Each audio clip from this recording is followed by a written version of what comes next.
Listo, profesor Martín, podemos dar inicio al webinar. Ok, muchas gracias. Bueno, muy buenas noches. Muy buenas noches con todas, con todos. Gracias por conectarse a esta webinar, a esta nueva sesión que organizamos en la Escuela de Gobierno y Políticas Públicas. Tenemos el honor, el gusto de contar con tres grandes amigos y grandes invitados para esta sesión. Contamos con María Teresa Segada de la Universidad Mayor de San Simón de Bolivia. Ella trabaja mucho temas políticos, ha trabajado mucho temas vinculados al estudio de la política boliviana y su sistema de partidos. Estefanía Lenda de la Universidad Andrés Bello de Chile, que ha trabajado también mucho sobre la política chilena, sobre la emergencia de grupos sociales y políticos de derecha.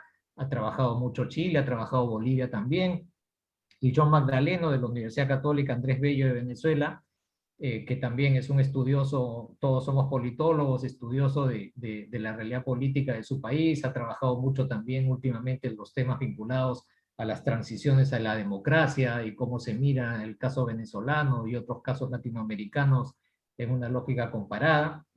Y estamos reunidos aquí para hablar sobre un tema que nos preocupa mucho en Perú y en todos los países de la región últimamente, ¿no? Que es, estamos sufriendo procesos de polarización política y de confrontación política muy agudos que generan serios problemas de convivencia y serios problemas de gobernabilidad, ¿no? A nadie escapa, pues, que en el caso peruano estamos teniendo un conflicto postelectoral muy agudo, donde hay un porcentaje nada despreciable de ciudadanos que consideran que ha habido fraude en las últimas elecciones, aunque pensamos que no hay evidencia sólida que fundamente esa sospecha, pero independientemente de eso, hay una población importante que está convencida de ello.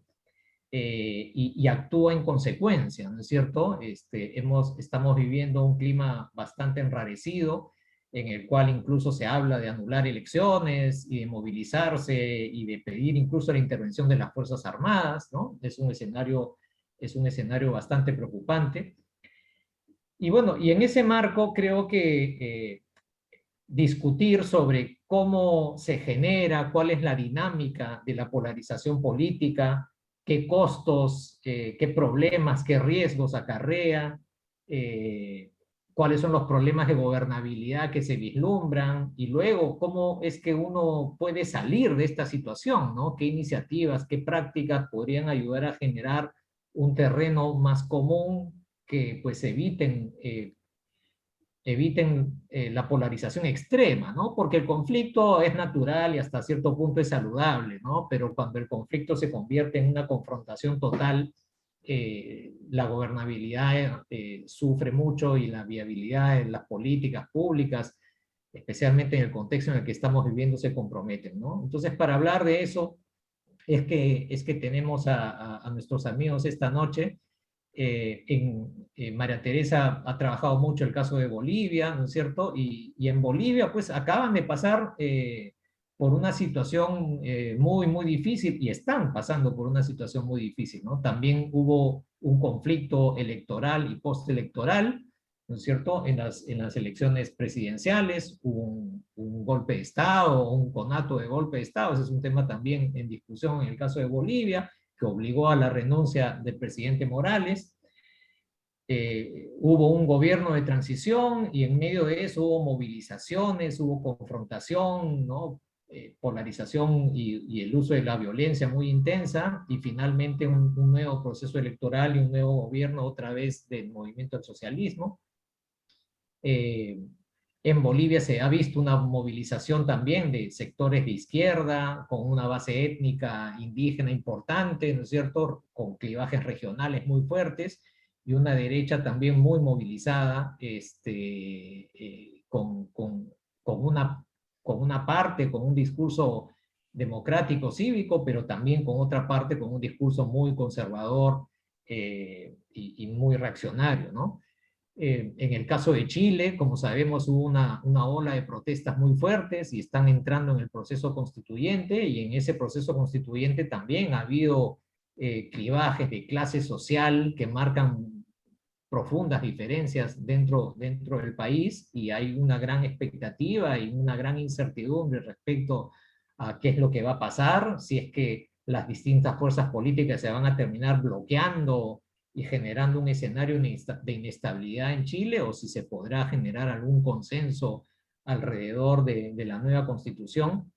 Y en el caso de Venezuela, bueno, hace mucho tiempo que están en una situación enfrentando a un gobierno autoritario, pero en ese contexto la oposición, por ejemplo, enfrenta dilemas, ¿no? La oposición puede seguir un camino más dialogante, más abierto, privilegiando una agenda que privilegie los temas en discusión para la población, o puede asumir una posición mucho más dura, mucho más intransigente, mucho más confrontacional, ¿no? Entonces también los ecos del caso venezolano resuenan mucho en el caso peruano. En la reciente elección, Leopoldo López estuvo aquí apoyando la candidatura de Keiko Fujimori, entonces lo que John nos pueda comentar también va a ser muy interesante, ¿no? Entonces, vamos a tener una primera rueda de intervenciones. Yo les he pedido a nuestros amigos, a nuestros invitados, hacer intentar hacer varias ruedas cortas, una primera de 10 minutos, donde nos planteen a grandes rasgos el escenario de la polarización y de la confrontación política en sus países, y luego en las ruedas sucesivas tratar de entender mejor cómo es que se ha llegado a eso, y también explorar cómo es que podríamos salir de estos escenarios, ¿no? Entonces, siguiendo el orden del programa, le doy la palabra a María Teresa. Adelante, María Teresa. Muchas gracias, Martín. Primero, agradecerte por esta invitación. Creo que en nuestros países estamos viviendo preocupaciones muy parecidas en esta última época, en este ciclo, digamos, que hemos vivido reciente. Y creo que también me invita mucho, me motiva mucho a discutir algunas ideas, porque, claro, he escuchado que el presidente, posible presidente electo del Perú, Pedro Castillo, ha expresado varias similitudes entre el caso boliviano y el caso peruano, ¿no? Entonces a mí me gustaría un poquito tomarme unos breves minutos para hablar del caso boliviano, de los antecedentes, y luego establecer estas bases de la polarización actual que hay en el país, ¿no?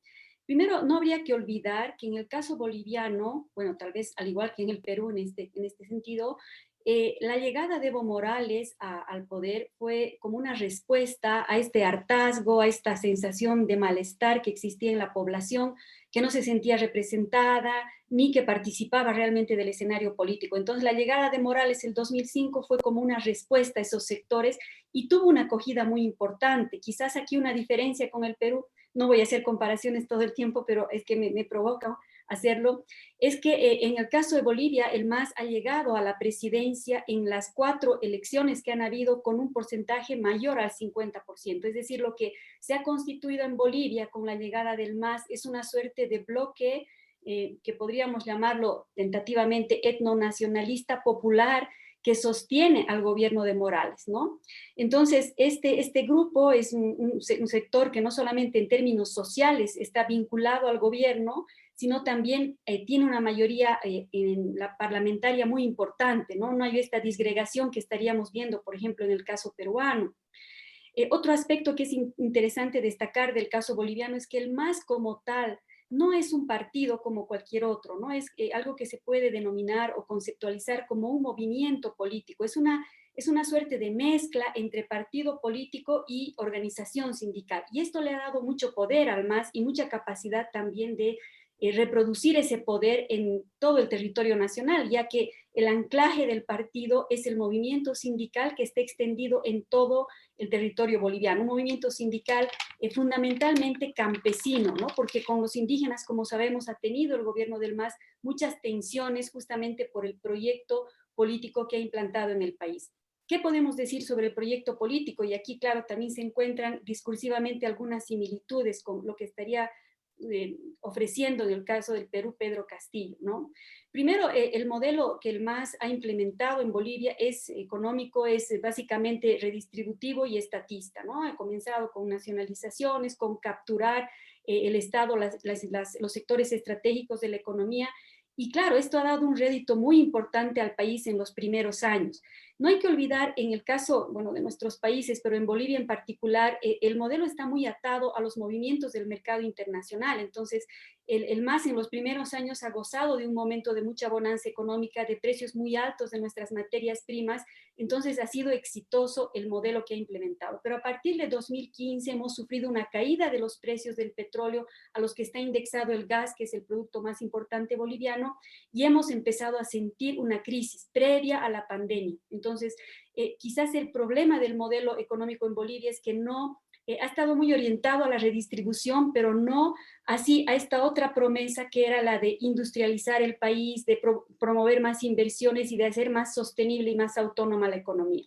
En el campo político, lo que podría decir es que en el caso de Bolivia, el MAS, como decía, tiene una mayoría importante a nivel congresal, por lo tanto, no ha necesitado hacer acuerdos con la oposición, y esto ha ido generando un primer tema que es crítico, al cual quiero llegar después, que es esta polarización política que se ha producido en Bolivia desde el inicio del gobierno del MAS entre el movimiento al socialismo y las oposiciones. Otra puntualización importante que hay que hacer en el caso boliviano es que la oposición es tremendamente diversa. Esta oposición que aparece marginada, que ha estado repitiendo un porcentaje de 25, 28% en todas las elecciones, no es una oposición sólida de un partido o de una organización.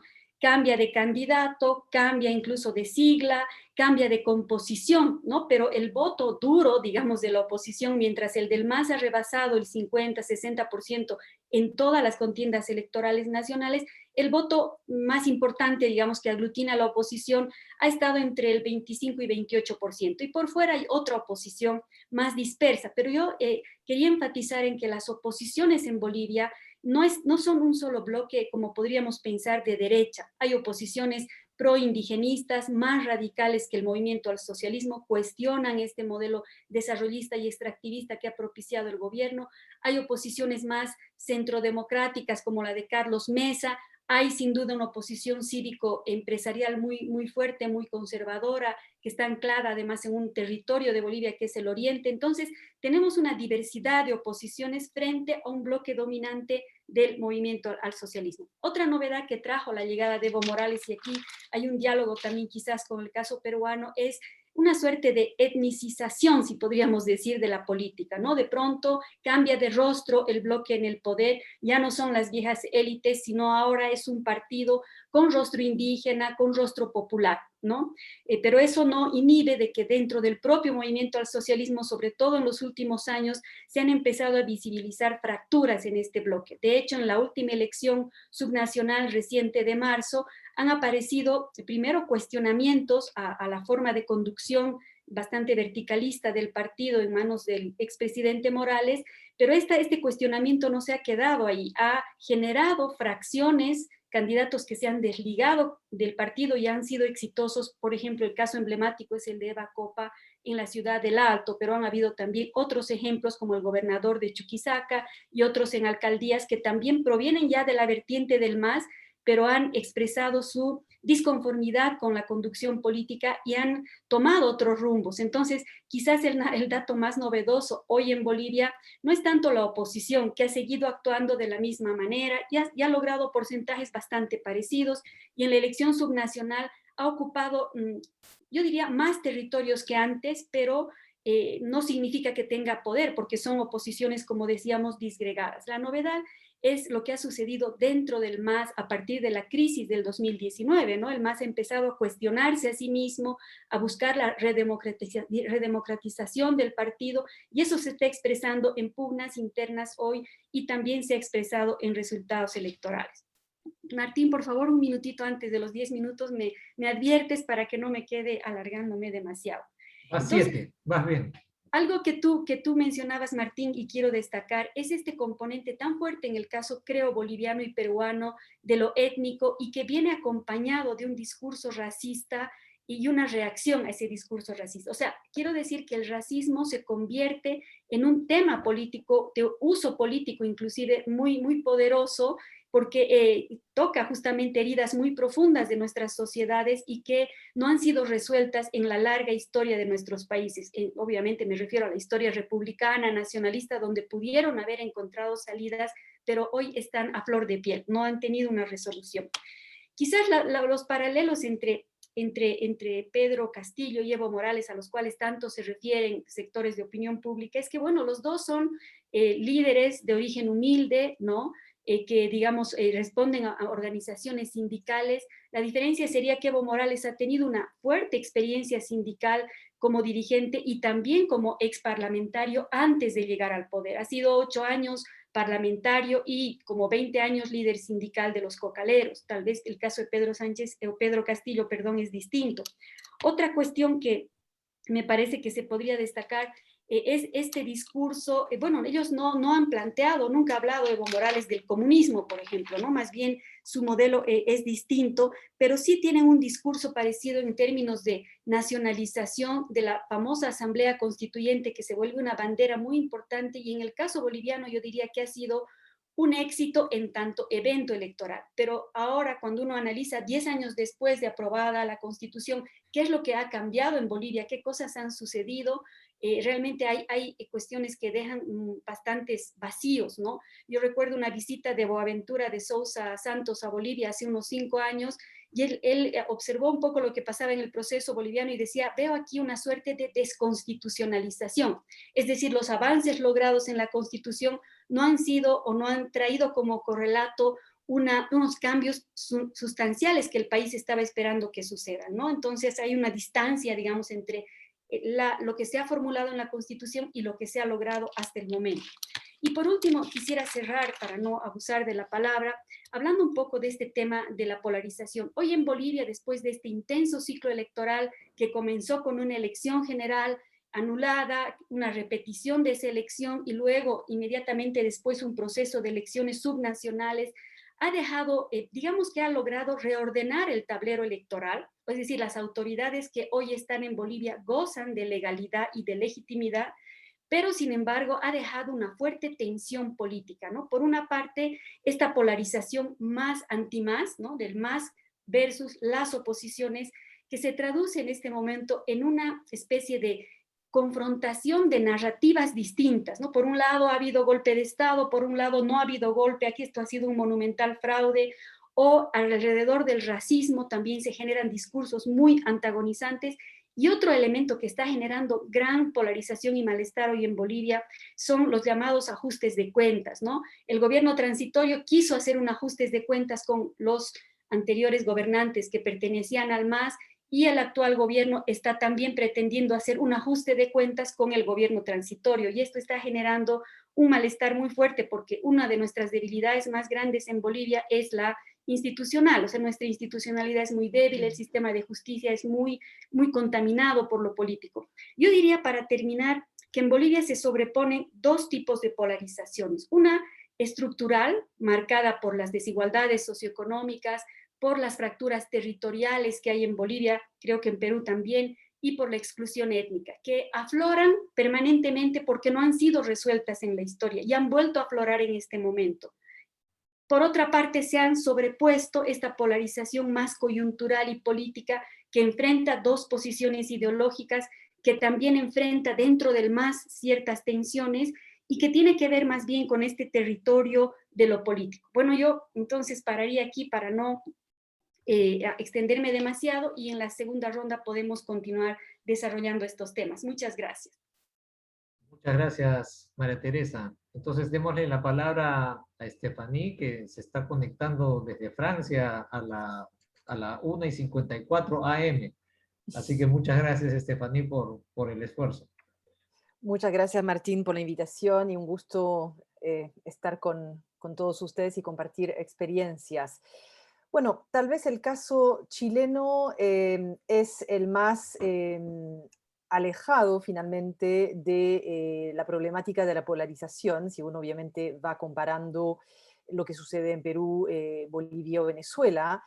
Si uno parte de la definición, de una definición de polarización como un apoyo creciente a visiones políticas extremas en relación al apoyo de visiones centristas o moderadas, Lo que uno puede decir en el caso de Chile es que hay que incorporar al análisis mucho más matices que probablemente en los demás casos.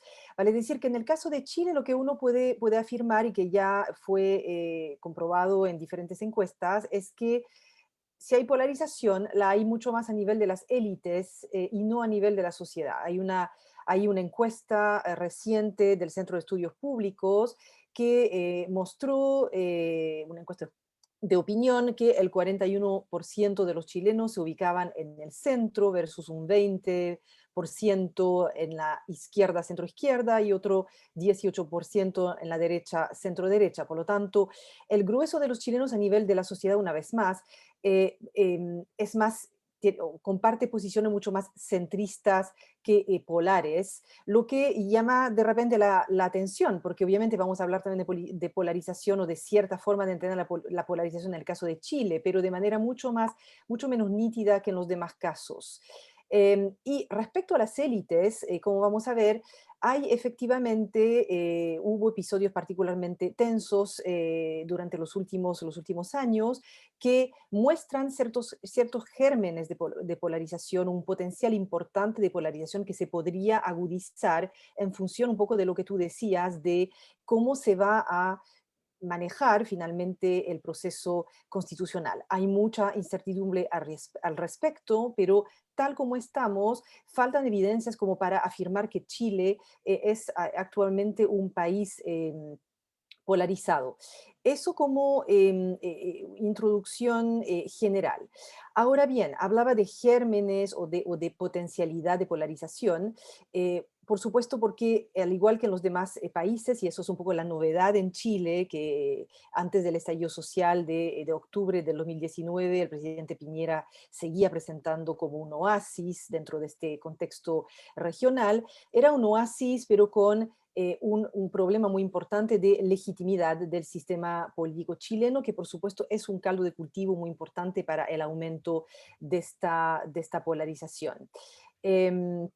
Ahora, por supuesto que resulta y ha resultado tentador desde hace un par de años comparar Perú con Chile, principalmente fue con Perú la comparación, y obviamente toda la metáfora de Chilezuela en diferentes momentos electorales apareció también y contribuye a explicar parte del éxito electoral de Sebastián Piñera, pero con Perú, ya que estamos ahí tratando de pensar estos diferentes países en relación al caso peruano, efectivamente hay dentro de los análisis una suerte de fantasma de la peruanización de la política en Chile, que podría, si uno mira en general, si mucho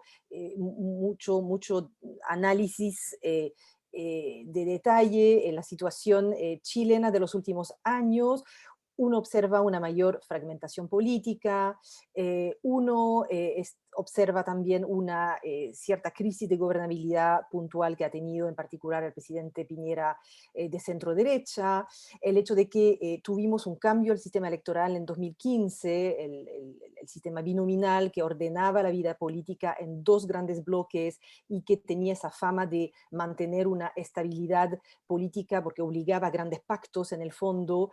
Con el cambio de ese sistema binominal y la adopción de un sistema proporcional moderado, por supuesto que hubo una mayor fragmentación de la organización política, y esto en sí empezó a despertar un poco las alertas entre principalmente las élites políticas, pero también económicas. También hay otro elemento que aparece en los análisis, una aprobación presidencial anémica, falta de liderazgo político. Esto empezó en Chile durante Michelle Bachelet y se empezó a agudizar durante la administración de Piñera, con todas esas grandes movilizaciones estudiantiles que hubo durante la administración de Piñera y que estuvo un poco poniendo de rodillas o poniendo en jaque al gobierno.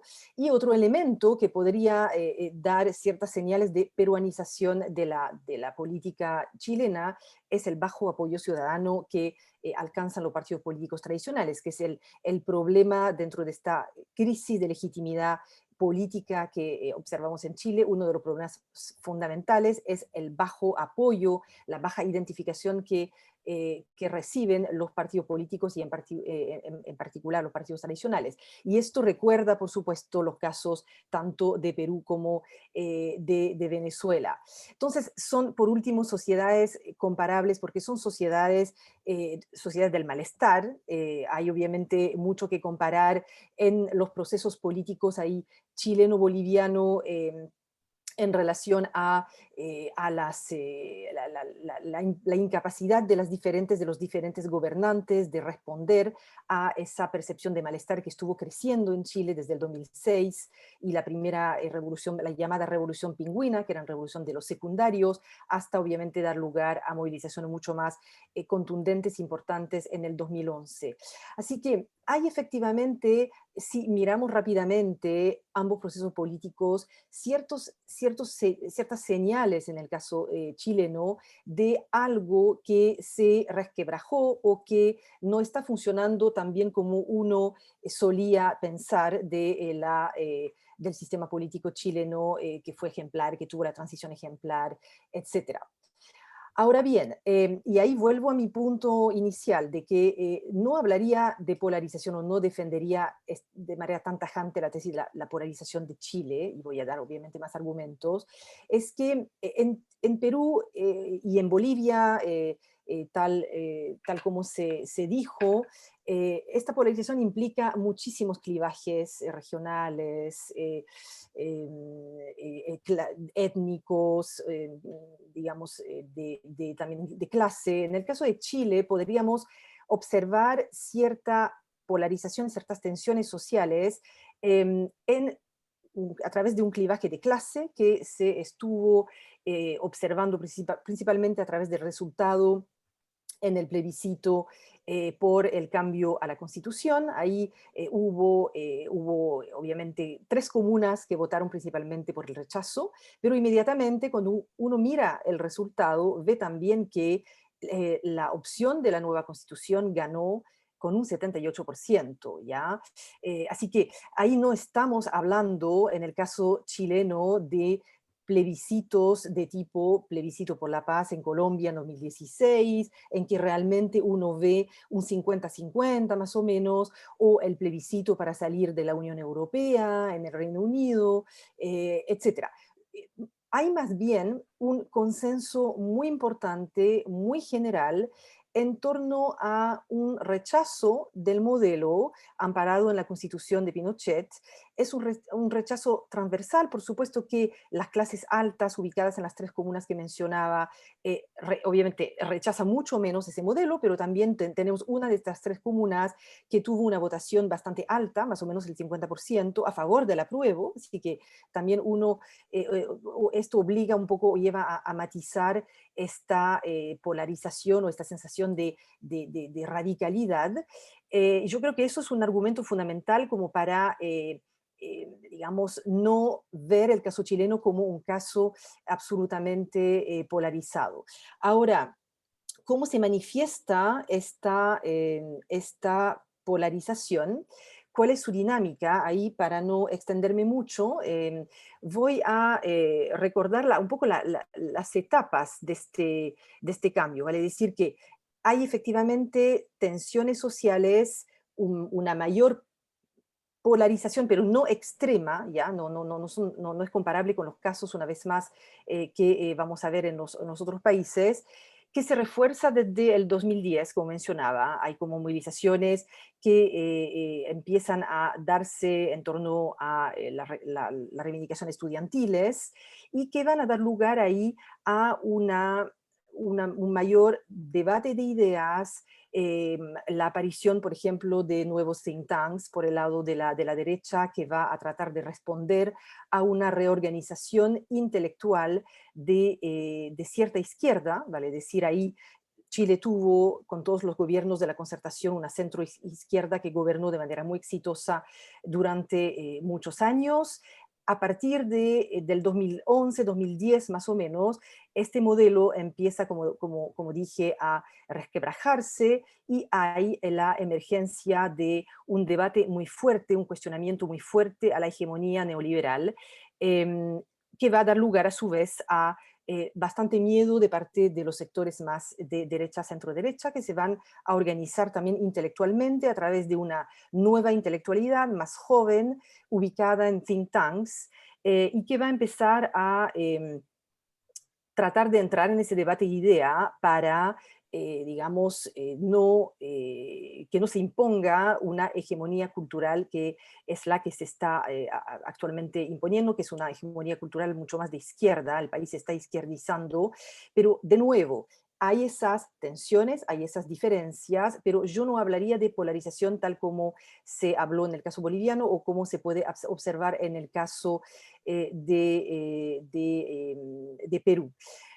Después de esta etapa del 2010, en que empieza a reactivarse el movimiento social, hay por supuesto que la etapa del estallido social va a ser fundamental, porque ahí lo que se observa es que se ponen al descubierto todas las fallas del modelo de sociedad chileno, del modelo de desarrollo, pero de nuevo hay ese momento extremadamente tenso en el cual la institucionalidad casi se quiebra, hay un momento muy complejo antes de la adopción del acuerdo del 15 de noviembre entre los diferentes partidos políticos, izquierdas y derechas, salvo el Partido Comunista, en que tambalea la democracia chilena. Por lo tanto, ahí podríamos hablar de un punto realmente álgido dentro de esta posible confrontación, pero de nuevo se canaliza institucionalmente el conflicto a través de este acuerdo por un plebiscito y luego sucede obviamente la votación con el resultado que mencionaba. Por lo tanto, efectivamente, tensiones sociales principalmente organizadas en torno a demandas de sectores que sienten que han sido excluidos de los frutos de este modelo neoliberal tan supuestamente bondadoso. Por lo tanto, la dimensión de clase ahí es fundamental. Por supuesto que todo eso se va a reforzar en un contexto de pandemia, ¿ya? Porque tenemos una crisis política con el estallido social, pero después una pandemia que descubre de nuevo muchísimas de estas fallas, vale decir, la ausencia de un estado de bienestar que es capaz de responder de manera ágil, eficaz a las demandas sociales y paliar los efectos de la crisis. Y por lo tanto, por supuesto que hay muchas tensiones sociales que afloran en este minuto y que podrían justamente dar, como permitir hablar de puntualmente el regreso de una polarización, por ejemplo, en el momento en que se va a reactivar un clivaje en particular que tiene que ver con el clivaje de clase, pero que se expresa de manera, a través del clivaje élites-pueblo, que curiosamente se activa cada vez que el Estado no responde a las demandas sociales frente a la pandemia. Así que uno va a ver durante toda esta etapa, este periodo de pandemia, puntualmente muchísimas tensiones, un momento populista, que podríamos hablar de un momento populista, pero tampoco la emergencia de un caudillo, un gran líder que canalizara todo esto, pero sí populismo en el sentido de ficción de la no mediación, como una suerte de modo de participación que se aleja de las reglas de las élites políticas, como participación del pueblo que busca negar la mediación política. Eso sucede a menudo en torno, no sé si me quedan, Sí, perdón, quedan, te pido, Stephanie, ir cortando y reservar lo siguiente para tu siguiente intervención. perfecto. Bueno, entonces, esto es lo que podría decir sobre estas tensiones sociales, pero que no tienen o aparecen tan extremas como en los casos de Perú o de Bolivia o de Venezuela. Muchas gracias, Estefaní. Entonces, le damos la palabra a John Magdaleno de la Universidad Católica Andrés Bello de Venezuela. Adelante, John. Gracias. Bueno, muy buenas noches en primer lugar y muchísimas gracias por la gentil invitación, Martín, a ti desde luego y a la Escuela de Gobierno de la Pontificia Universidad Católica del Perú. Y yo quisiera arrancar proponiendo para nuestra conversación algún comedimiento deliberativo sobre lo que estamos entendiendo por polarización. No sugiero que esta definición tentativa que voy a proponer sea la que todos debamos acoger, pero digamos, para poder canalizar la respuesta a la inquietud que formuló Martín al inicio, me parece que es importante entender qué es lo que estamos entendiendo por polarización.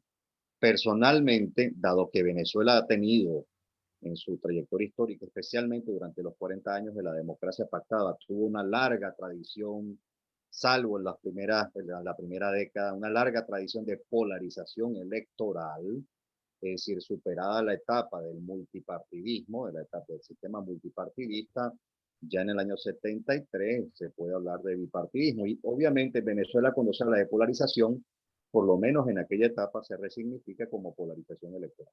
Bien, pero desde la llegada de Chávez al poder, es obvio que la polarización tiene otro significado. Y me aproximaría más bien a plantear que desde la llegada de Chávez al poder estaríamos en presencia de algo mucho más similar a lo que Sartori había entendido en su famoso libro Partidos y Sistemas de Partidos como distancia ideológica. Es decir, que entiendo aquí entonces polarización en el sentido del aumento de la distancia ideológica, y en efecto eso es lo que ocurre en Venezuela con la llegada de Chávez al poder. Ahora, pensando en ese periodo, en este largo periodo de 22 años que han transcurrido desde la llegada de Chávez al poder, recuerden ustedes que Chávez gana la elección presidencial del año 98 y toma posesión en febrero del año 99, han transcurrido con exactitud 22 años, poco más de 22 años. En ese periodo me parece que habría que examinar las razones por las cuales se ha producido, especialmente, repito, en el periodo en que Chávez gobernó, no ya así con el gobierno de Maduro, en donde más bien podría hablarse de una despolarización en sentido político e ideológico. Pensando en el periodo en el que Chávez gobierna, creo que hay tres fundamentos básicos que contribuyeron a ese incremento de la distancia ideológica. Primero, el caso de la caída de la democracia pactada en Venezuela está inevitablemente asociado a una pérdida reiterada de eficacia, como le gustaría definir a Simon Martin Lipset, que se prolongó durante alrededor de casi 2 décadas. Es decir, Venezuela fue un modelo exitoso, no solo de instalación de la democracia, sino fundamentalmente un modelo en el que hubo una estrategia de desarrollo que arrojó unos resultados positivos durante 2 décadas prácticamente continuas. Desde el año 59 hasta el año 79, la mayor parte de los indicadores, o por lo menos hasta el 78, la mayor parte de los indicadores sociales y económicos exhibían una mejora y en términos generales una eficacia perdurable.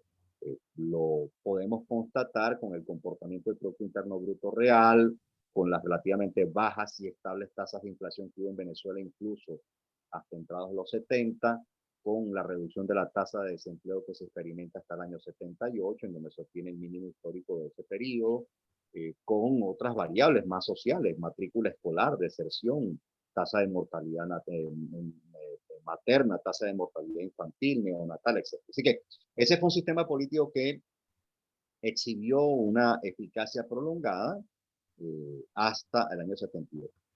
Por tanto, un primer origen de la polarización que luego cultiva el propio presidente Chávez tiene que ver con el deterioro que experimenta el país desde finales de los 70 y principios de los 80. Es decir, para poner un dato que pueda ser comprendido en perspectiva histórica, hasta el año 75 la pobreza en Venezuela representaba 1/3 de la población, alrededor del 33%. Del año 75 al año 82 no hay mayor variación en la tasa de pobreza en Venezuela. Apenas aumentan unas décimas, 33.8, si la memoria no me falla, llega a ser la pobreza en el año 82. Pero el famoso Viernes Negro de febrero del año 83, es decir, la devaluación de la moneda, entre otras cosas como consecuencia de una caída de los precios del petróleo, y obviamente una administración un poco irresponsable en materia fiscal, abre una caja de Pandora, precipita una crisis que obviamente llega hasta los 90 y de lo cual ustedes recordarán manifestaciones sociales como el Caracazo en el año 89 y luego en la década de los 90 los 2 intentos de golpe de Estado del año 92, en uno de los cuales participa Chávez, y también recordarán el famoso impeachment del presidente Pérez en el año 93. Es decir, son 2 décadas continuas de deterioro las que precisamente están comprendidas entre el 79 y el 98, las que en primer lugar estimulan el incremento del malestar social y desde luego el surgimiento de una frustración acumulada de expectativas y demandas sociales conduce primero a Chávez al poder, pero segundo, que le ofrece un importante pretexto o una motivación para intentar una polarización en sentido político ideológico, ya no solo electoral. Hay una segunda fuente de la polarización venezolana desde la llegada de Chávez al poder, que es la resignificación que Chávez hizo del eje izquierda-derecha. Les voy a contar esta anécdota. Hasta el año 2000, el discurso, la narrativa y en general el programa de gobierno de Chávez era, en términos generales, centrista. De hecho, durante los 2 primeros años de gobierno, Chávez se amarra al planteamiento de la tercera vía de Tony Blair, que tenía obviamente por detrás a un importante intelectual. Pero a partir del año 2001, Chávez plantea una confrontación sistemática con diversos sectores sociales, con la jerarquía de la Iglesia Católica, con los medios de comunicación, con la élite empresarial, representantes de cámaras, con los movimientos sindicales, particularmente con la central más importante de la época, la CTV, la Confederación de Trabajadores de Venezuela. Plantea un conflicto muy importante con algunos partidos políticos, incluso con algunos que formaban parte de la propia coalición que lo lleva al poder, el caso del PPT y el MAS. Es decir, que Chávez plantea una primera confrontación que en efecto tiene que haber contribuido al aumento de esta distancia ideológica, cuyo sustrato, quiero decir, confrontación cuyo sustrato en efecto se alimenta del discurso de clase. Así que aquí hay una segunda etapa o un segundo factor que contribuye al aumento de la distancia ideológica. Y lo tercero es esta resignificación ideológica de la que les he hablado de forma muy somera antes. Chávez, al principio, que no estaba proponiendo un modelo de izquierda radical, ya en el poder y habiendo capturado el control de las principales instituciones públicas, plantea ya en el año 2005 con exactitud la tesis del socialismo del siglo XXI como el modelo que se iba a llegar a desarrollar en el país. Muy curioso esto porque cuando uno habla con colegas politólogos latinoamericanos, da la impresión de que Chávez plantea el modelo desde el inicio. No, en estricto sentido no. Plantea más bien varias batallas simultáneas con sectores que en efecto tenían una importante capacidad de influencia en la toma de decisiones en el sistema político anterior, en la democracia pactada, y por esa vía, una vez que captura control institucional, luego plantea el modelo económico y político del socialismo del siglo XXI. Repito, ya en el año 2005, habiendo transcurrido cerca de 6 años en el gobierno.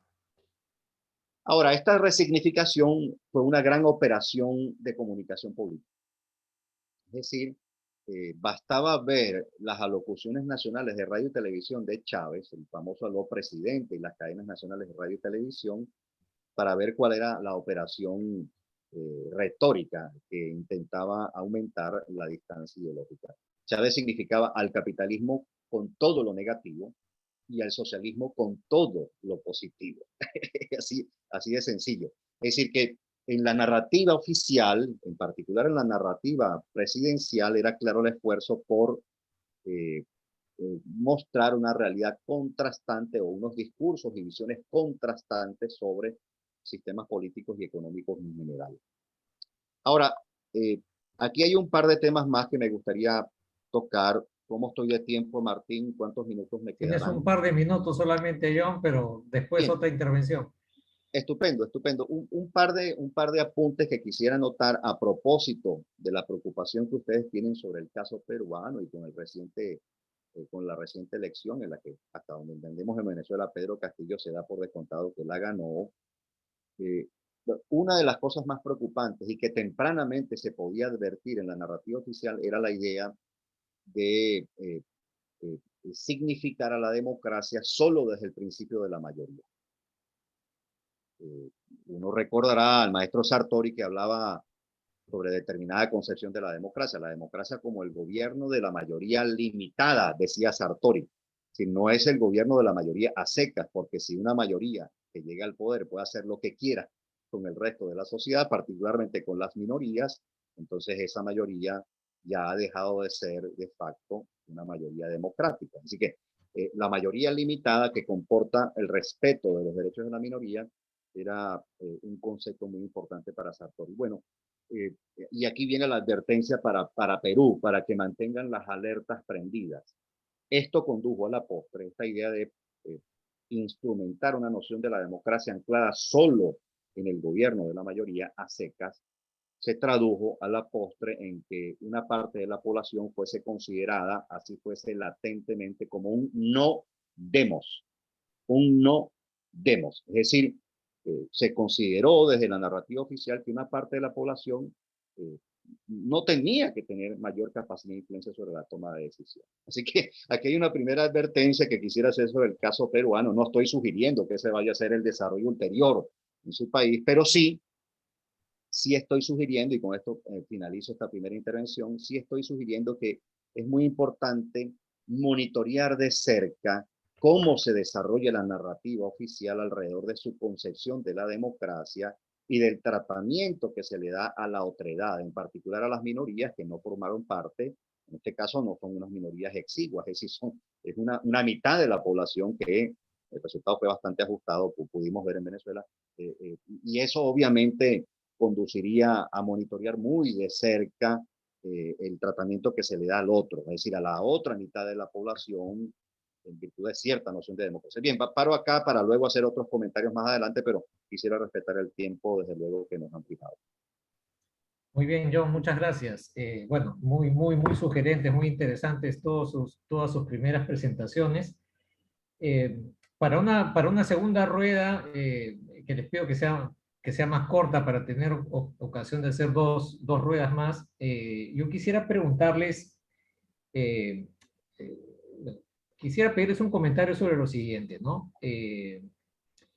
Yo creo que en el Perú, en el último tiempo y a partir de la última elección, lo que hemos visto es, de un lado, la emergencia de un discurso de izquierda no liberal, por así decirlo, ¿no? Un discurso de izquierda muy hegemonista, ¿no? Muy tradicional de las vanguardias más radicales de la izquierda, ¿no? Validado pues por discursos no liberales que también vienen, que también vienen de otras latitudes, ¿no? Yo recuerdo mucho comentarios del tipo de, por ejemplo, Rafael Correa en Ecuador, ¿no? Cuando decía, esta cosa de la alternancia en el poder, por favor, es una tontería, ¿no? Esto es parte del discurso de la burguesía, son tonterías de la burguesía, y no, si acá hay un presidente popular que tiene el respaldo del pueblo, pues ¿por qué es que le van a impedir la reelección? ¿No? Por ejemplo. O, bueno, estas famosas declaraciones de Evo Morales en Bolivia, cuando le dicen, oiga, presidente, lo que usted está haciendo es inconstitucional, y Evo Morales respondía, miren, yo hago lo que quiero hacer, y luego les pido a los abogados que constitucionalicen lo que haya que constitucionalizar. Para eso son expertos, ¿no? Pero yo hago lo que tengo que hacer, ¿no? Esto de que no es constitucional, por favor, ¿a quién le importa, no? Bueno, ese tipo de discursos en el Perú, digamos, el candidato Castillo era relativamente afín a ese tipo de discursos. Ahora, por supuesto, en la segunda vuelta ha cambiado, el escenario es otro, pero, digamos, el ideario del Partido Perú Libre y declaraciones iniciales tenían, pues, ese tenor, ¿no?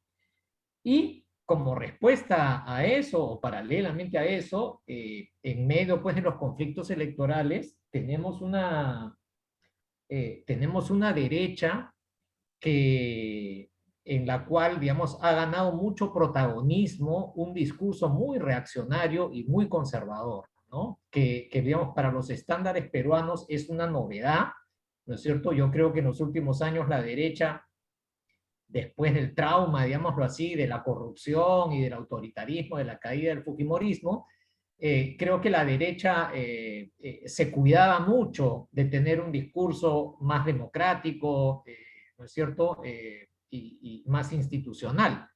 Pero la novedad en esta última elección es que hemos tenido un candidato como Rafael López Aliaga que abiertamente dice cosas como que, por ejemplo, el discurso de la igualdad de género, eso es una porquería y vamos a erradicar esa porquería, ¿no? Vamos a exterminar ese discurso. Y ese señor estuvo a punto de entrar a la segunda vuelta de las elecciones, ¿no? Estuvo a punto de quedar en segundo lugar, desplazando a Keiko Fujimori y entrando a la segunda vuelta.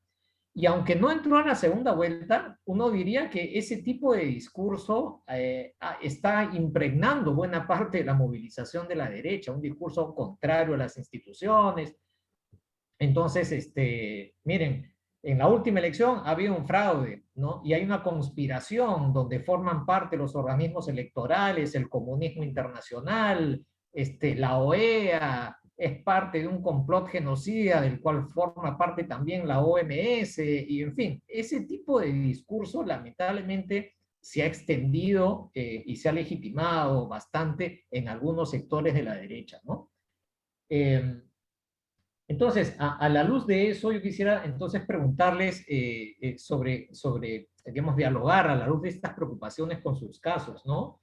En el caso de Bolivia, hemos tenido también una izquierda hegemonía, digamos, en el gobierno, digamos así, Evo Morales con un discurso muy hegemonista, ¿no es cierto?, muy poco pluralista, y bueno, y pasos que fueron dando cuenta pues de este carácter, como decía muy bien John, mayoritario, pero no limitado, y al mismo tiempo una respuesta en algunos sectores de la derecha disímil, heterogénea, como dice María Teresa, con componentes también muy excluyentes, muy racistas, ¿no? Medio fascistas en ocasiones, ¿no? Con un componente religioso muy fuerte que también empieza a verse en el Perú, ¿no?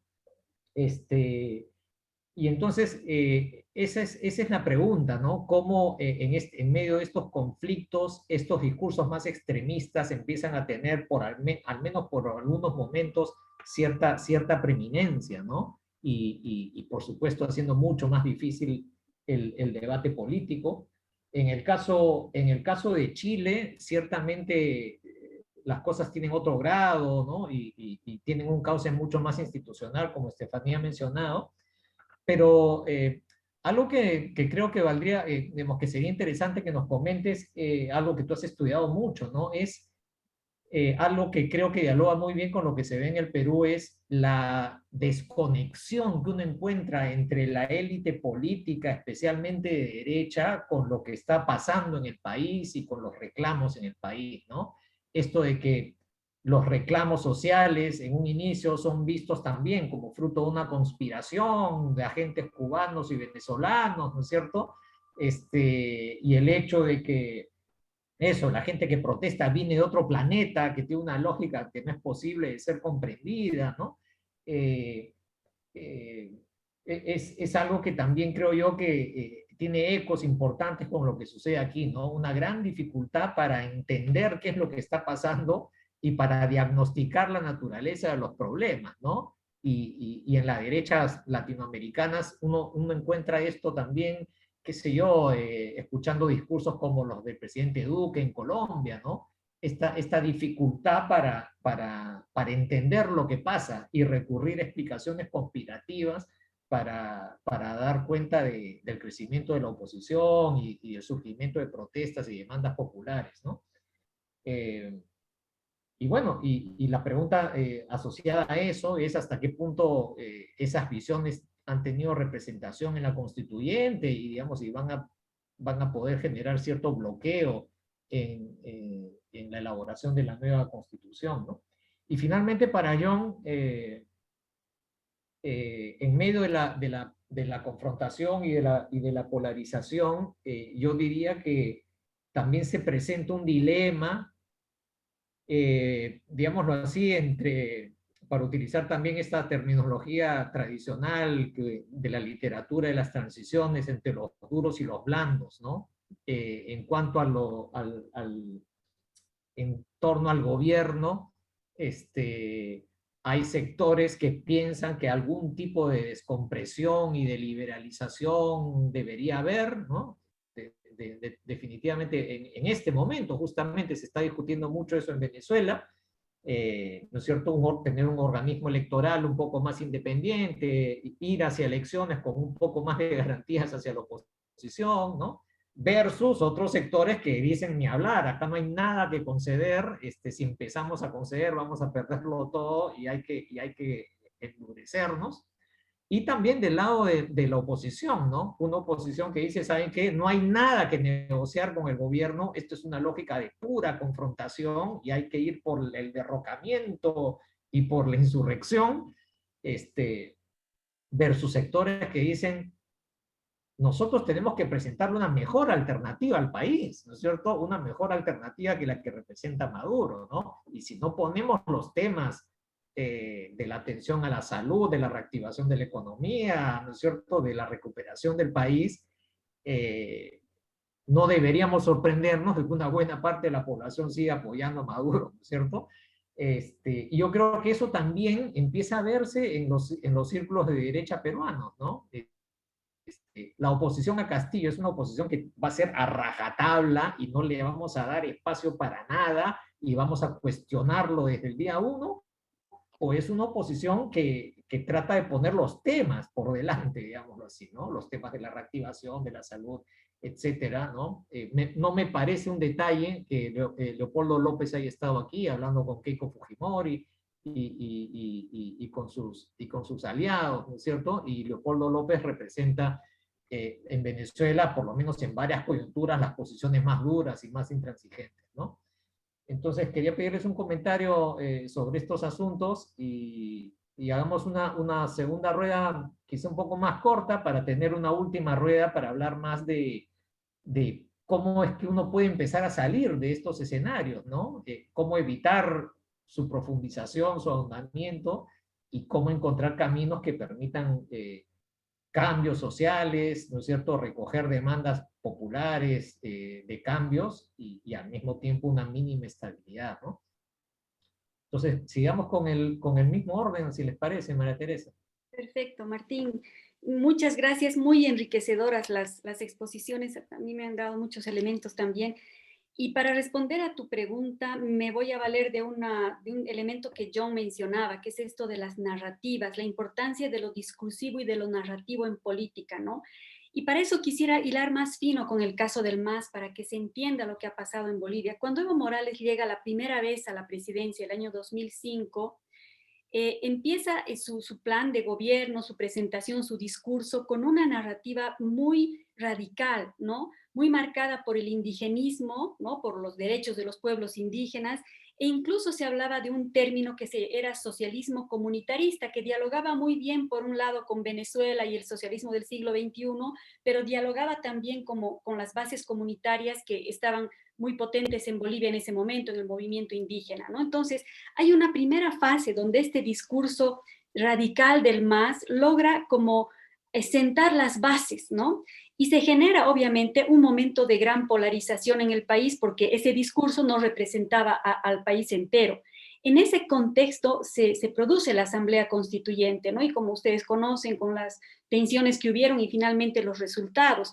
Pero luego se pasa en Bolivia a una segunda fase que, claro, nos deja bastantes inquietudes, ¿no? Porque mucha gente que votó por el MAS en esta primera versión, bueno, de pronto dice, ¿qué ha pasado? Este discurso socialista y demás, ¿dónde ha quedado? Porque si ustedes analizan las medidas que el gobierno en los 14 años de Evo Morales ha tomado, no hay una medida que uno pueda decir, esto es socialismo o esto está conduciendo al comunismo. Son medidas en su matriz esencial nacionalistas, ¿no? Nacionalistas, redistributivas, que favorecen evidentemente a los sectores más vulnerables del país, que como les decía, se han reproducido en una modificación también de los indicadores de la extrema pobreza, por ejemplo, que ha caído en Bolivia, ¿no? Ha mejorado la condición de vida de la gente, pero hablando de este otro tema, hemos pasado entonces de un primer momento polarizador, muy fuertemente, digamos, alentado por los discursos con los que el MAS llegó al poder, a un momento de hegemonía donde el MAS ya no necesitaba esta polarización. Derrotó a la oposición,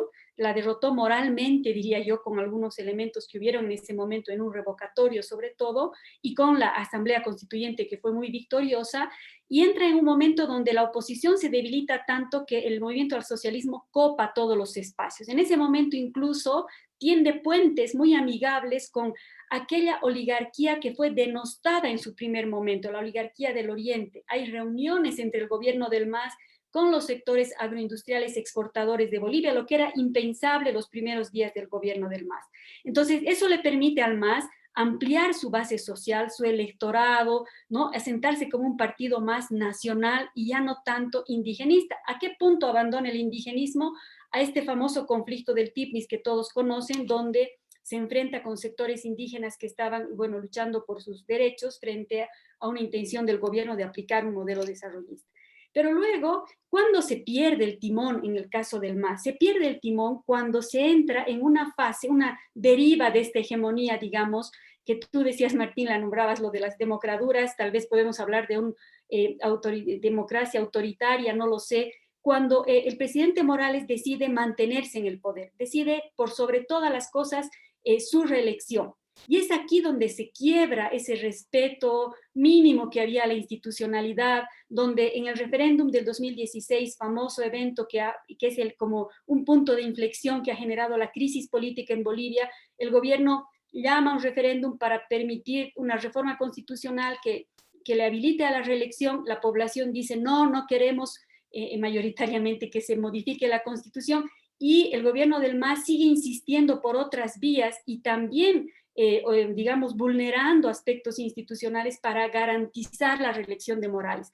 Otro hubiera sido la historia de Bolivia si en ese momento ellos decidían una alternancia dentro del propio MAS, poner a otra persona. Hay gente muy capaz en el movimiento al socialismo, y no insistir en que sea la figura de Evo Morales para la repostulación. Eso es lo que ha llevado al momento de tanto malestar en Bolivia en la elección del 2019. Órganos del Estado, 4 órganos que estaban subordinados al movimiento al socialismo, entre ellos el órgano electoral. Entonces, esa parcialización del órgano electoral, más que se llama decisión del Tribunal Constitucional de considerar un derecho humano la repostulación de Morales y permitirle que se habilite unas primarias totalmente aceleradas para que nadie cuestione más que ese era el binomio del movimiento al socialismo. O sea, realmente actitudes que han tensionado muchísimo las instituciones democráticas en Bolivia. Y ese ha sido el punto que ha provocado la crisis y el quiebre.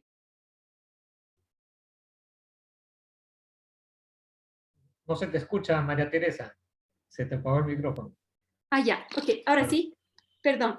Entonces, y aquí quisiera conectar con algo que decía Stephanie, ¿no? Y que está en una de las preguntas también del chat, o sea, ¿y cómo explicamos qué tienen esos estallidos sociales que han habido de manera casi simultánea en Chile, en Bolivia, en Ecuador en su momento, ¿no?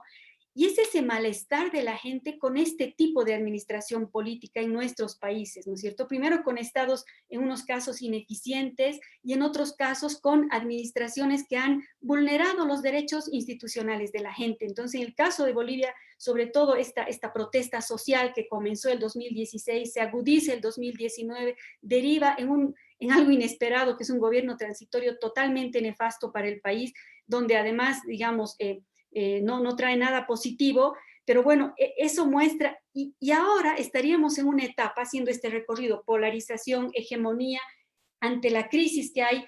Otra vez el MAS se ha restituido en el poder con un discurso, sin embargo, bastante antagonizador, ¿no? O sea, basado un poco en esta lógica de Carl Schmitt de amigo-enemigo, ¿no? Entonces, está intentando aglutinar a sus sectores sociales detrás de una posición que defienda al MAS frente a una amenaza de derecha, racista, elitista, ¿no? Que serían los otros sectores que no están con el MAS. O sea, el MAS pone en una misma bolsa de gatos a Carlos Mesa, a Luis Fernando Camacho, a todos los sectores que están en contra. Entonces, creo que eso no es saludable para la democracia. Y como tú decías, Martín, este tipo de polarización es la no deseable un poco en el caso de Bolivia, es la que estamos sufriendo en este momento. Y los riesgos son muy graves. Por ejemplo, la ingobernabilidad respecto a la pandemia. Los gobiernos hoy nacionales y departamentales están haciendo esfuerzos por generar acuerdos para enfrentar este drama que están viviendo nuestras sociedades, que es el COVID y las recesiones económicas, pero se anteponen permanentemente los intereses políticos de esta figura del gobierno dividido que hay en Bolivia entre el gobierno nacional y 6 de las 9 gobernaciones, por ejemplo, que hay en Bolivia, y varias alcaldías de ciudades principales que ha ganado la oposición. Por una parte, entonces, los riesgos y los problemas vienen desde la ingobernabilidad, y por el otro, de la de la profundización de estas heridas sociales, ¿no? El tema racial, por ejemplo, el tema de la exclusión, vuelven a ponerse en el escenario de debate y esto está generando mucho distanciamiento, muchas brechas en esta sociedad que ya está dividida políticamente, pero que están teniendo, digamos, un anclaje también en términos sociales. Bueno, aquí me detengo, hay muchas cosas que decir, pero yo creo que las guardo para la tercera ronda. Muchas gracias. Muchas gracias, María Teresa. Entonces, Estefanía. Sí, a ver, quisiera volver un minuto sobre, de repente algo que no fue claro. Se entendió, espero, que estaba planteando que no había polarización a nivel de la sociedad, ¿cierto? Y esta idea está realmente muy plasmada en también el tipo de movilizaciones sociales que tuvimos en octubre del 2019, que congregaron grupos absolutamente diversos, que de hecho no sabíamos cómo nombrar, que eran la calle, ¿cierto? No era solamente el pueblo o personas de origen popular que iban a manifestar, sino clases medias empobrecidas y clases medias altas también que necesitan un seguro de salud, de cesantía, un estado de bienestar que esté a la altura de este país que ha hecho tantos progresos económicos con tasas de crecimiento absolutamente envidiables en la región, etc. En ese sentido, hay esa ausencia ahí de polarización en la sociedad y que está refrendada en las encuestas. Esto no significa que no haya ciertos elementos que podrían hacer pensar en una polarización a nivel de las élites mucho más importante, obviamente, que a nivel de la sociedad, pero mucho menor a lo que ustedes están describiendo en los diferentes casos. El país, desde los años, la última elección parlamentaria, tiene una izquierda parlamentaria a través del Frente Amplio, a través del Partido Comunista, que han trabajado en bloque en diferentes momentos y entre los cuales hay diputados, hay, digamos, políticos mucho más radicales que otros, que no dejan de ser una minoría dentro de este grupo que si uno lo compara un poco, compara las demandas con programas de partidos socialdemócratas europeos, se parece bastante. De hecho, el candidato del Partido Comunista, Daniel Jadue, que es el más radical y que está encabezando las preferencias en las mediciones, en los sondeos de opinión, que no dejan de ser muy minoritarias, porque nadie supera el 14% actualmente de preferencias electorales. El programa de Daniel Jadue es un programa, uno puede ver lo que quiera en él, pero no deja de ser un programa socialdemócrata que tiene ciertos elementos que pueden ser preocupantes sobre libertad de prensa, qué sé yo, pero que irá probablemente puliendo, pero uno no podría decir que es un programa bolchevique o que es un programa de estatizaciones o de expropiaciones. No estamos hablando de este tipo de polo radical. Es en ese sentido también que me cuesta un poco identificar elementos de polarización tan nítidos, ¿no? Y ni qué decir de la derecha, y voy a responder tu pregunta sobre la constituyente. La derecha efectivamente ha tenido un problema fundamental de desconexión con lo que pasaba a la ciudadanía, también que se debe a una suerte de reactividad frente al rearme de la izquierda que mencionaba durante los años 2000. Inmediatamente la derecha trata de reorganizarse ideológicamente también, ahí hay una proliferación de grupos que publican, que piensan, que están en los medios de comunicación precisamente para empezar desde esos años a construir una derecha mucho más moderada, mucho más social, incluso social cristiana.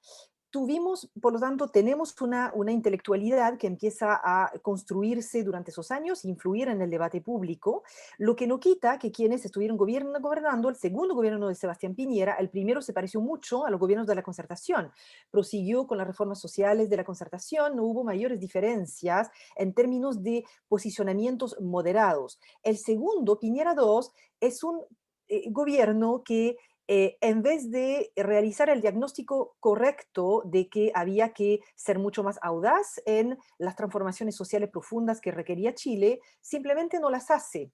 Y sucede el estallido social, que se debe, uno podría tener una hipótesis de que la propuesta de la derecha, centrada en el crecimiento funciona, o en la productividad, funciona perfectamente bien cuando los países crecen, cuando hay la posibilidad efectivamente de conseguir fácilmente empleos, etcétera. Pero cuando hay una desaceleración de la economía, esas fallas empiezan a observarse. Fue lo que pasó durante Piñera II y el estallido social, bueno, es más largo de explicar, pero no deja de ser una expresión de estas clases medias, medias altas, e incluso parte de los sectores acomodados, porque hay que pensar que entre un 30 y un 50% de la derecha, centro derecha, votó por el apruebo, ¿ya? Y no por el rechazo. Por lo tanto, de nuevo, ahí la idea de polarización, aunque hayan tensiones importantes, cuesta verla de manera tan nítida como en otros países. Ahora bien, hay esa derecha, izquierda, perdón, radical que mencionaba, hay también ciertos grupos radicales que emergieron y aparecieron tras el resultado de la constituyente. Hay, por ejemplo, una lista del pueblo llamada Lista del Pueblo. Durante el proceso constituyente, la sorpresa fue no solamente que haya ganado más o menos un 60 y tanto por ciento de la convención, está controlada por los independientes, que son diferentes tipos de independientes, entre los cuales esta Lista del Pueblo. Obviamente, uno cuando mira un poco de la declaración de esta Lista del Pueblo, hay ciertos posicionamientos radicales, hay ciertas tendencias a querer desbordar el proceso. Por ejemplo, siempre esta idea, este momento populista que mencionaba, de decretar que el proceso no es legítimo porque el pueblo no es representado como debiera, o que, por ejemplo, la Asamblea no debiera someterse o subordinarse a las reglas del acuerdo del 15 de noviembre, porque el pueblo no las estuvo, fueron reglas tomadas entre cuatro paredes, por unas élites, etc. Existe eso en la política chilena actual, pero estamos hablando de grupos minoritarios, 20% de la convención en la cual nadie tiene la mayoría. Bueno, estos independientes son absolutamente diversos, hay independientes de derecha, de izquierda, más radicales, menos radicales, que hace que la derecha no pudo tener el tercio, no logró el tercio, y que va a tener que negociar con esos diferentes grupos. Por lo tanto, la posibilidad de bloquear es absolutamente nula.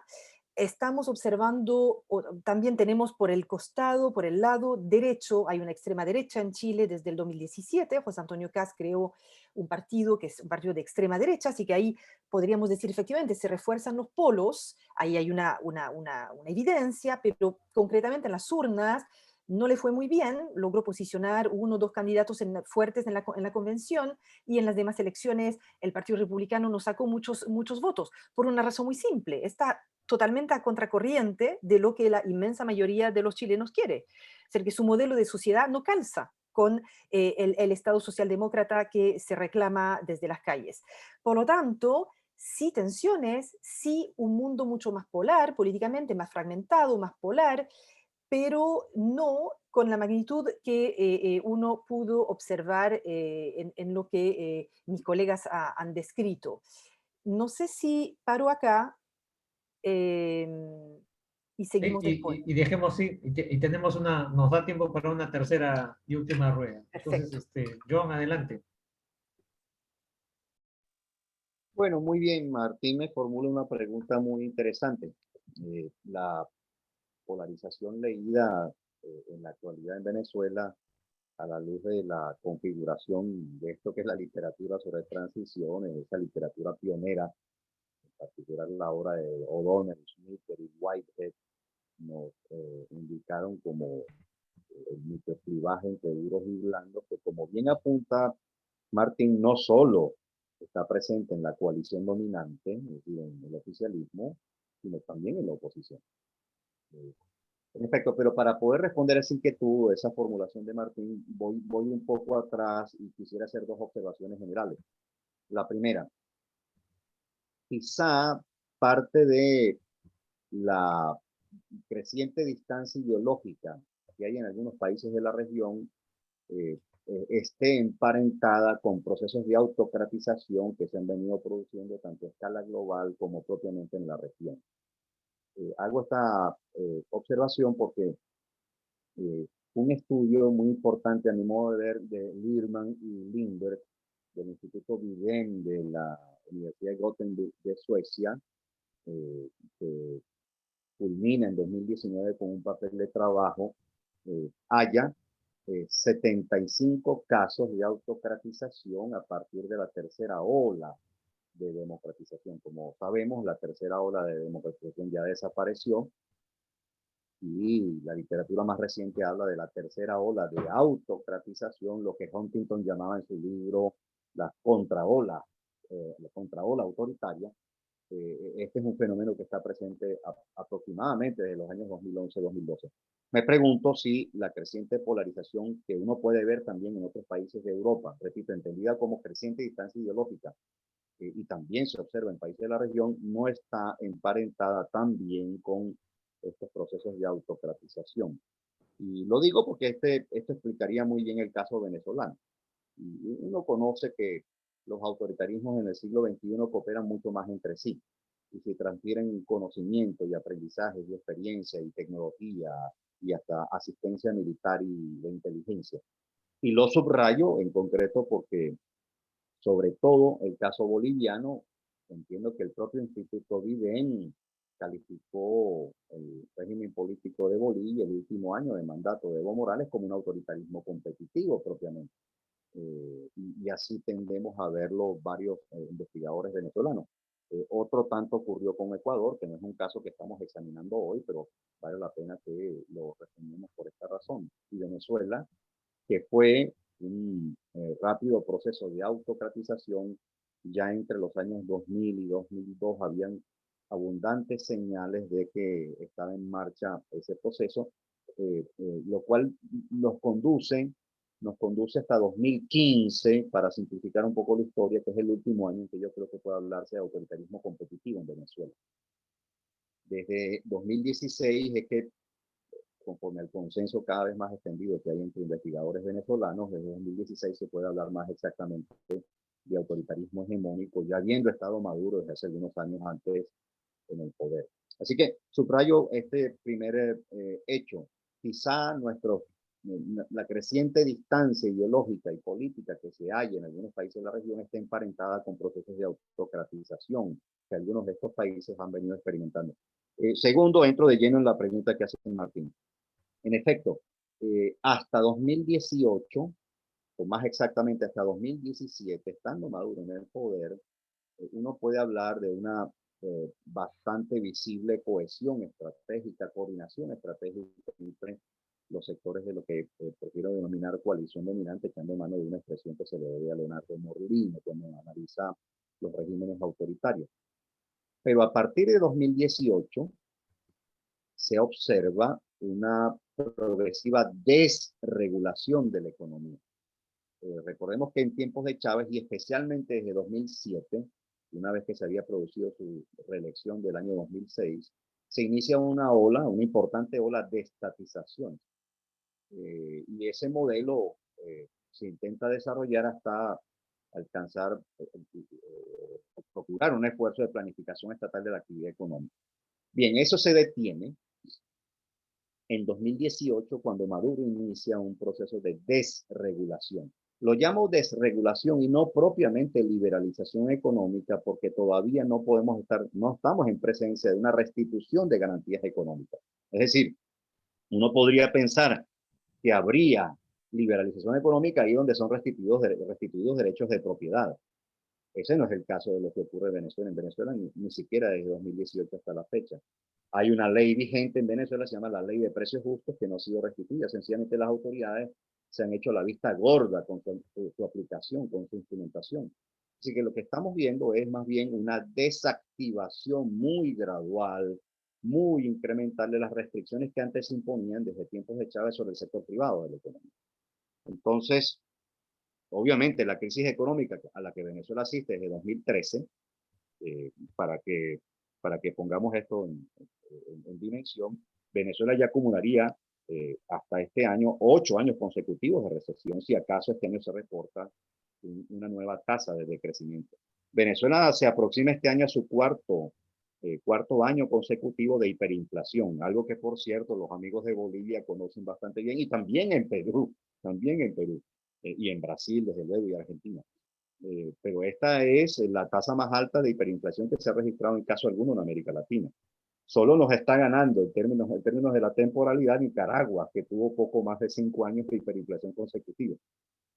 Así que es la crisis económica la que motiva, la crisis económica por un lado, la caída de los precios del petróleo, y obviamente una reducción significativa del volumen de producción petrolera a partir de las sanciones que impone los Estados Unidos, estamos hablando del año 2017-2018, esa situación económico-financiera la que fuerza, la que obliga a Maduro a producir la desregulación. Así que, en efecto, de ahí viene la progresiva configuración de duros y blandos en el seno de la coalición dominante. Unos duros que desean la preservación del modelo, algunos de los cuales podrían admitir el camino de la desregulación, pero no su salida del poder, y sí, ciertamente, unos blandos, una subcoalición todavía muy germinal, todavía en formación, que está privilegiando que se mantenga la desregulación y que se produzca algún tipo de distensión política. Así que ese microclivaje interno es bastante claro en el seno de la coalición dominante en Venezuela, pero eso ha encontrado una reacción en el lado de la oposición, como bien apuntaba Martín. No solo los casos de partidos como el que lidera Leopoldo López, Voluntad Popular, serían una expresión de rechazo y una reacción frente a lo que el modelo chavista ha constituido, sino que, Martín, hay en efecto otras expresiones de la oposición en Venezuela mucho más radicales y reaccionarias que Leopoldo López. Ahí está el caso de María Corina Machado y su partido 20, que por cierto no ha podido competir todavía en ninguna elección. Así que también del lado de la oposición se observa una creciente configuración de duros y blandos. Ustedes comprenderán, y con esto cierro, para dar paso a la siguiente ronda, ustedes comprenderán la dificultad de intentar procurar una redemocratización de Venezuela en un contexto en el que todavía, por un lado, la subcoalición de moderados o de blandos dentro de la coalición dominante no es suficientemente fuerte.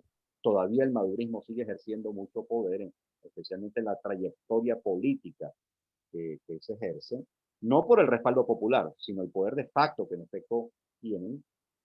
Y también ocurre que del lado de la oposición, problemas de coordinación estratégica que se han encarado en los últimos años dificultan las tareas como para intentar procurar el reinicio de una transición a la democracia.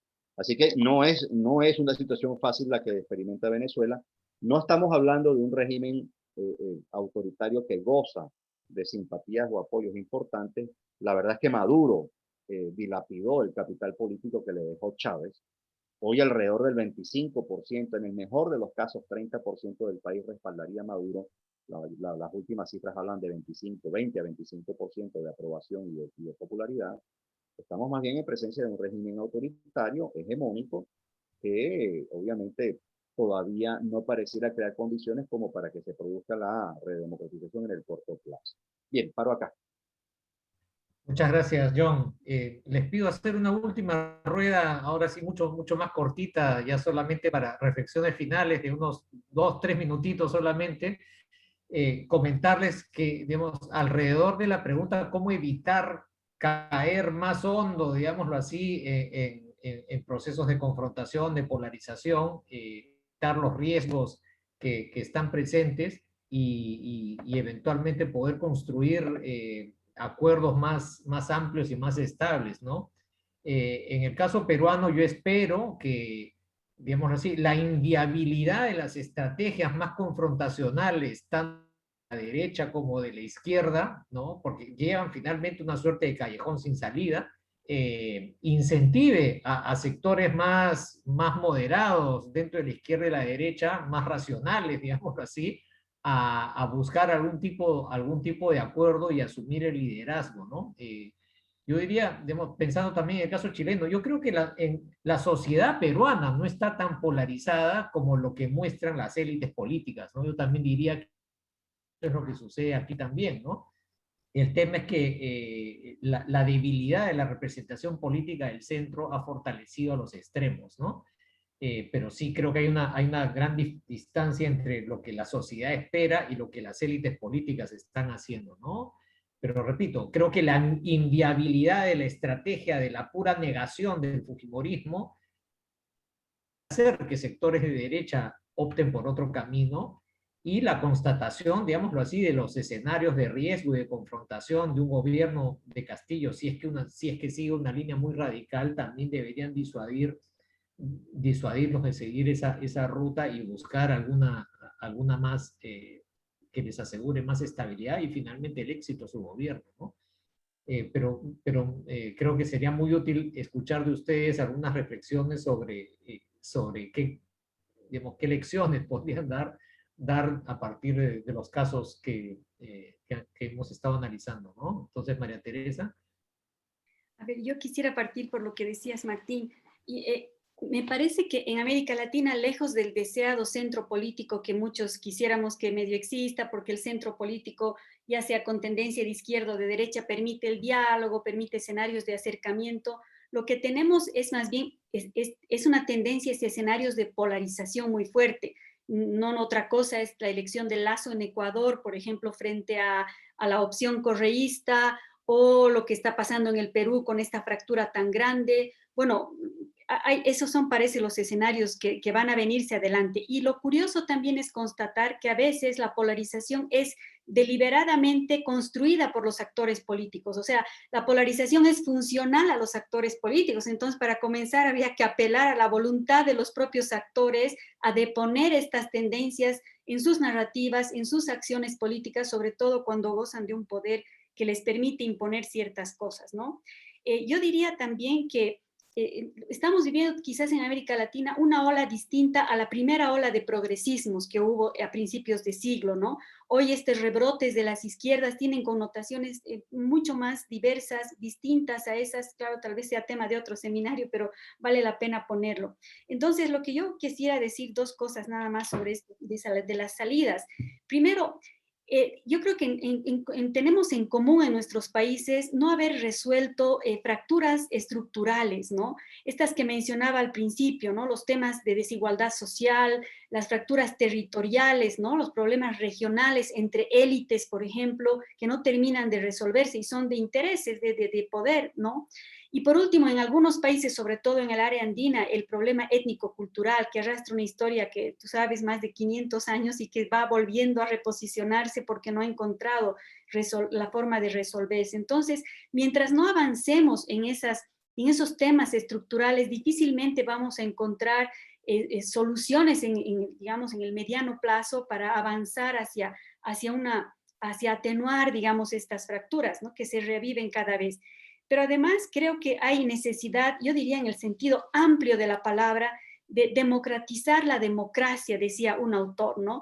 Y bueno, si en un momento se refería esta afirmación a democratizar las democracias liberales que se habían alejado de la sociedad, estas de las democracias pactadas, ¿no? De los años 80 y 90, hoy también hay una necesidad de democratizar las democracias, pero digamos referidas ahora a las formas de conducción política de ciertos gobiernos que incurren, ¿no es cierto?, en vulneraciones a la institucionalidad, en vulneración a los derechos, en corrupción. La corrupción está sembrada en todo nuestro continente sudamericano y que lo que está provocando es este otro factor que me parece la novedad de nuestros países y al cual yo también le podría apostar, aunque de manera bastante peligrosa, a estas emancipaciones sociales, ¿no? A esta inusitada participación de la sociedad en la política, ¿no? Estas protestas que han surgido en nuestros distintos países, ya sea, decíamos, con agendas muy dispersas, en muchos casos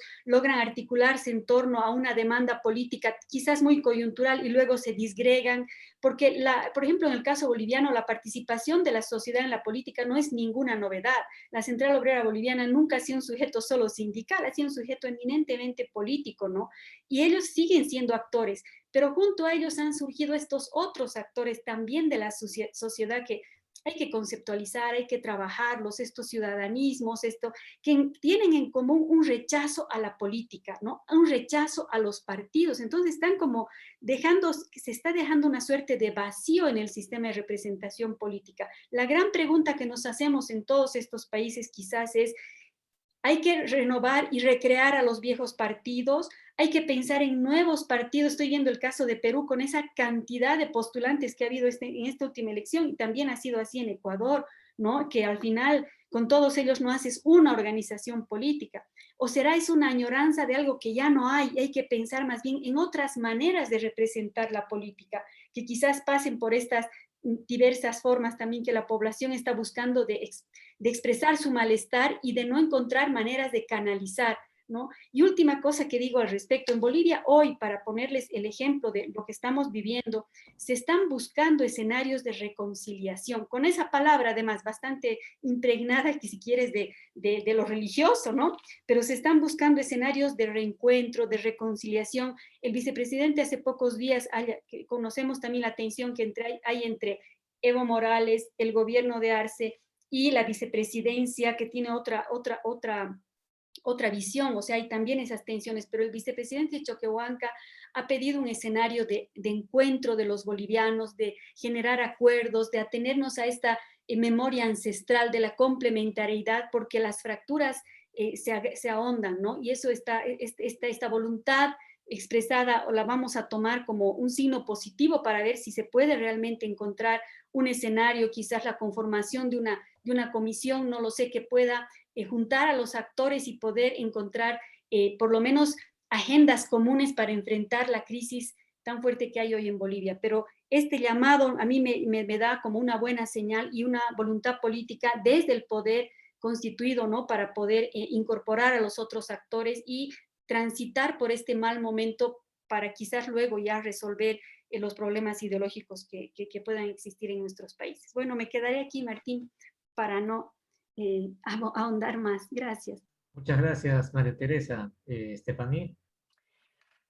Bueno, yo diría lo que se puede hacer para evitar que se profundicen situaciones polarizantes o la polarización en general es primero tratar de reforzar las instituciones. Bueno, parece muy banal decir eso, pero es muy importante, aunque nuestros países tengan instituciones a veces débiles, es fundamental, y eso ahí me cuelgo totalmente de lo que decía María Teresa, fortalecer o tratar de fortalecer los partidos para que logren cumplir su función de canalización de las demandas. Y logren también generar grandes acuerdos, bueno, entre ellos, que las élites, por supuesto, logren también funcionar sobre esta base, y que este fortalecimiento de instituciones incluye también, obviamente, la construcción de un Estado mucho más robusto. O sea, no es de extrañar que los momentos populistas más agudos que tuvimos al momento del retiro del 10% de los fondos de pensión, hubo en algún minuto, los parlamentarios en su mayoría plantearon la posibilidad de 3 retiros sucesivos, ¿no? Eso se dio paulatinamente, de fondos de pensión. Estos retiros que pasaban por encima de la autoridad presidencial, porque es algo que incumbe al presidente tomar decisiones sobre este tipo de asunto, sucedieron en un momento en que las ayudas sociales no llegaban desde el Estado, simplemente porque no había esa capacidad de tener, como decía María Teresa, un Estado eficiente. Así que reforzamiento de las instituciones como algo fundamental.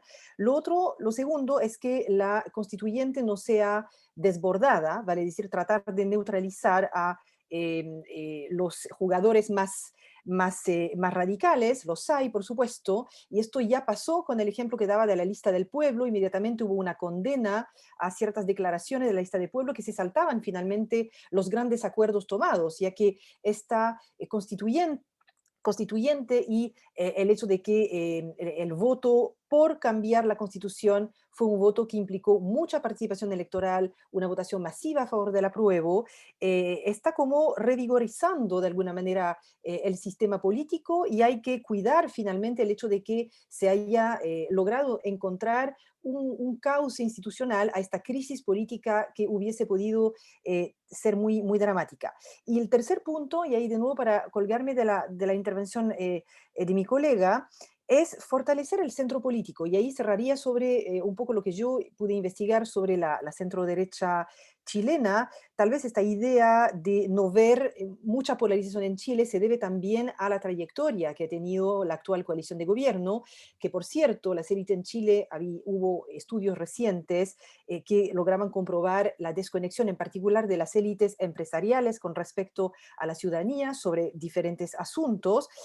Lo que se observa paralelamente a esa desconexión, es realmente la construcción de una coalición de centro-derecha, que implica que hay diferentes actores al interior de esta coalición que lograron jalar la coalición hacia el centro y más bien desarrollar un discurso mucho más en mucho más sintonía con las demandas sociales, que tuvieron algún tipo de influencia, aunque no inmediata, en el gobierno. Por lo tanto, así este centro, esa propuesta de moderación, es también absolutamente aparente a través del discurso de los candidatos a la primaria que tenemos en la centro-derecha, y implica que no hay finalmente ningún planteamiento mayoritario de una derecha radical que tenga algún tipo de posibilidad de tener éxito en el futuro. Y yo me atrevería a decir que lo que vimos recientemente de la organización del debate entre el PC, Daniel Jadue, y el candidato del EFA, bueno, y habrá más candidatos obviamente de centro-izquierda probablemente que van a emerger, da cuenta también de cierta moderación dentro de todo. Entonces, reforzar ese centro al interior de las élites, que implica obviamente pasar acuerdos, estar consciente de que no se va a lograr salir de la crisis sin grandes acuerdos, es absolutamente fundamental, y se ve una suerte de conciencia de las élites de esa necesidad actualmente. Muchas gracias, Estefaní. Y John, para terminar. Bueno, muy bien, Martín. Yo diría que mi sugerencia caminaría en la dirección de dos presupuestos.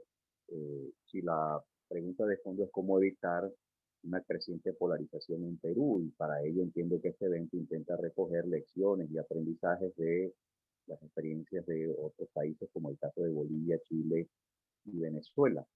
Diría que un primer camino que podría por lo menos atenuar el riesgo de una creciente polarización en el Perú es utilizar el dispositivo de la constituyente precisamente para garantizar la mejor representación posible o la mayor representación posible de todos los sectores sociales y políticos.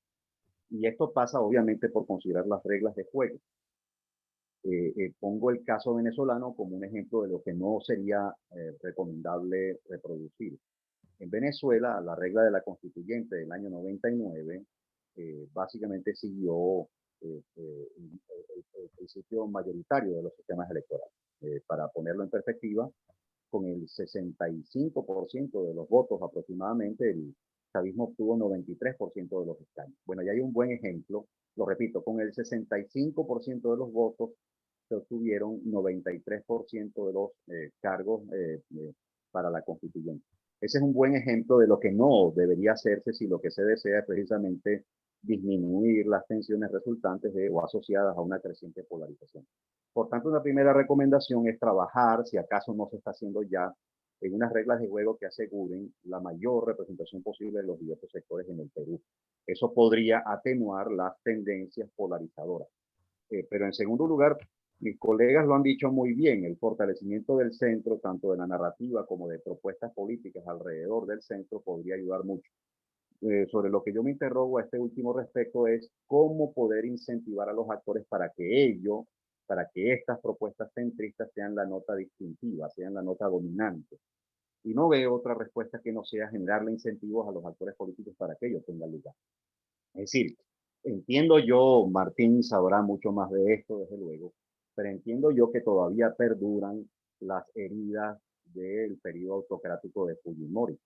Y entiendo yo que este es un motivo de debate cotidiano todavía en el Perú. De hecho, el propio resultado electoral de la última presidencial, que recién acaba de culminar, está comunicando elocuentemente que la sociedad está partida en dos. Algunos habrían superado, digamos, este rechazo manifiesto que causó ese periodo, y otros habrían sencillamente apostado por una fórmula que asumo privilegia una visión distinta en manos de Keiko Fujimori. En cualquiera de los casos, sea cual sea la interpretación que se asocia a los votos que se obtuvieron, pareciera planteado un desafío en términos de generarle incentivos a los actores de forma tal que ellos no profundicen la polarización. Es decir, no basta con llamarlos y decirles, amigos, lo que conviene es un discurso, una narrativa moderada, centrista, y que un programa de gobierno común pueda ser desarrollado si acaso a algunos de los actores, sobre algunos de los actores pesa la amenaza de ser excluidos del sistema político.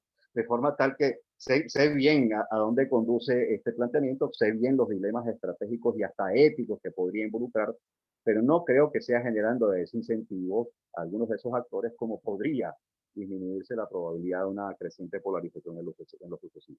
Y en tercer término, diría que ciertamente esa presión habría que construirla en doble vía.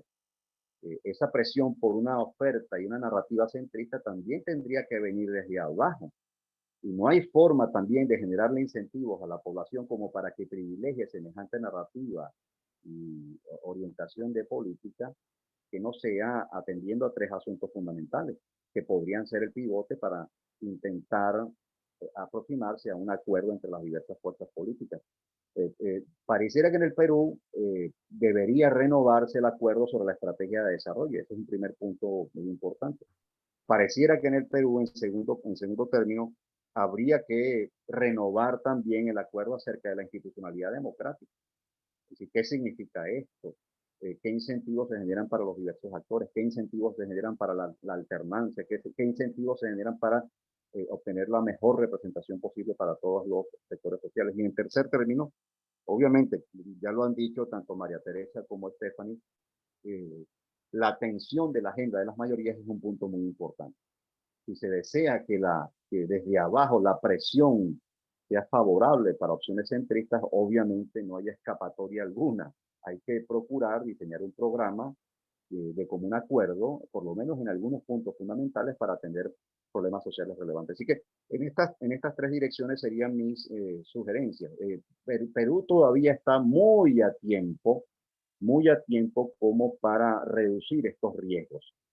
Bueno, ya quedará evidentemente en manos de los actores políticos y de la propia sociedad. Bueno, muchas gracias, John. Y bueno, creo que haciendo el balance así muy rápido de todas las intervenciones, han quedado muchísimos elementos muy ricos sobre la mesa. Les agradezco mucho entonces a María Teresa, a John, a Estefaní, el esfuerzo por participar y colaborar con nosotros, con la Escuela de Gobierno. Muchas gracias a todos los participantes que nos han seguido a través de esta transmisión de Zoom y de Facebook. La grabación de esta sesión se va a subir a la página web también para los que no pudieron conectarse oportunamente.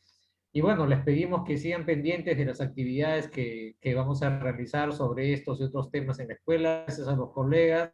Un gusto haberlos visto, aunque sea de manera virtual, y ojalá nos podamos encontrar pronto. Muchas gracias. Buenas noches. Muchas gracias. Feliz noche. Gracias, abrazos. Gracias. Buenas noches. Gracias. Abrazos.